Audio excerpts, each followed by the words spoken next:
Chers amis, mille grâces d'être parmi nous sur les bords du Rhône. Nous sommes à Beaucaire, cette ville fortifiée dont on dit que c'est le départ du canal du Rhône à Sète. Beaucaire, un château, un canal est un sujet R2M, audiovisuellement vôtre.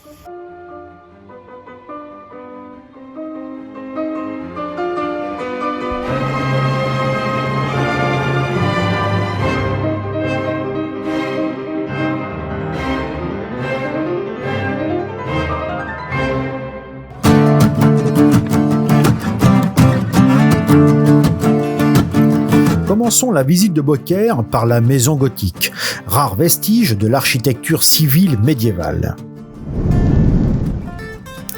Le bâtiment est plusieurs fois remanié au fil des siècles et mêle les éléments architecturaux qui vont du XVe siècle au XIXe siècle. Les parties médiévales sont particulièrement spectaculaires, notamment la galerie sur cour, voûtée d'ogives sur 3 niveaux.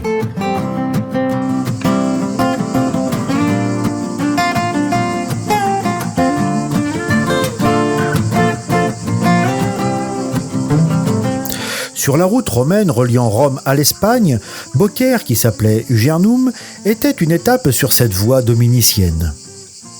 Au Moyen-Âge, Beaucaire est victime des invasions des Burgondes, des Wisigoths puis des Sarrasins. Pour se protéger, la ville a dû construire ses premiers remparts et renforcer son château. La ville prend le nom de Beaucaire, qui signifie belle pierre, probablement en référence à ses nombreuses carrières environnantes. Initialement, le château de Beaucaire était une citadelle puissante pendant le règne de Saint-Louis. Elle fut construite au XIe siècle et démolie au XVIIe siècle sur ordre de Richelieu. La citadelle était protégée par une enceinte dont les traces sont encore largement visibles.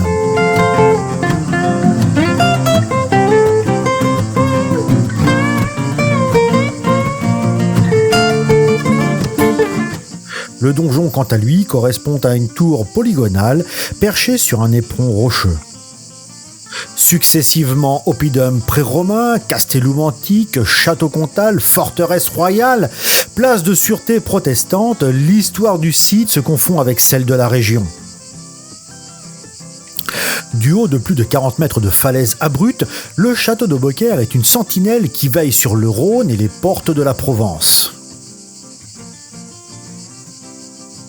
Au cours des siècles, le château connaît bien des vicissitudes, sans cesse reconstruit, remanié et fortifié.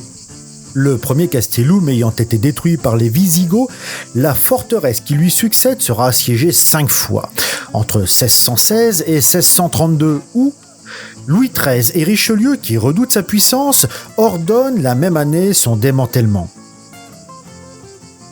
Laissé à l'abandon, tombant en ruine, il sert de carrière de pierre et est même aménagé pour faire courir les taureaux.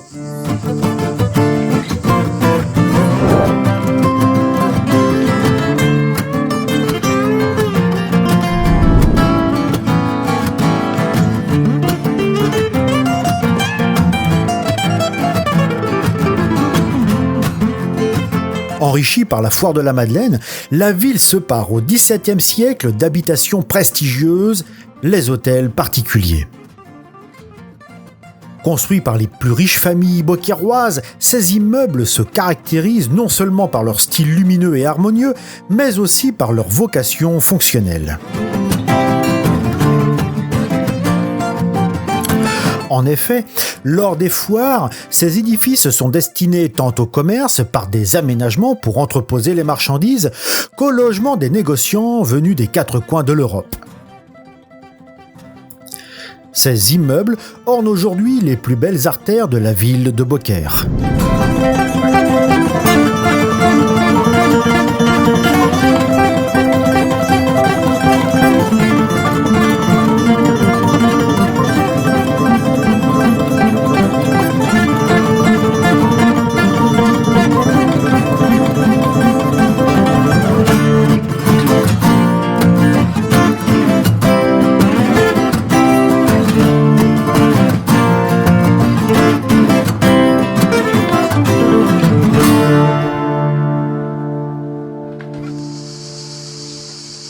Sur les rives du Rhône d'un côté, au départ du canal vers Sète de l'autre, Beaucaire est également un port fluvial.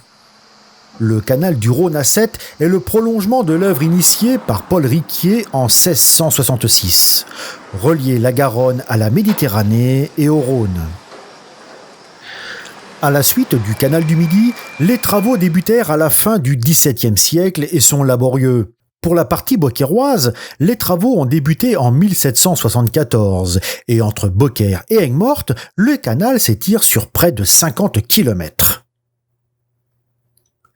À ce moment, Beaucaire devient alors un véritable port ouvert sur les réseaux des canaux européens.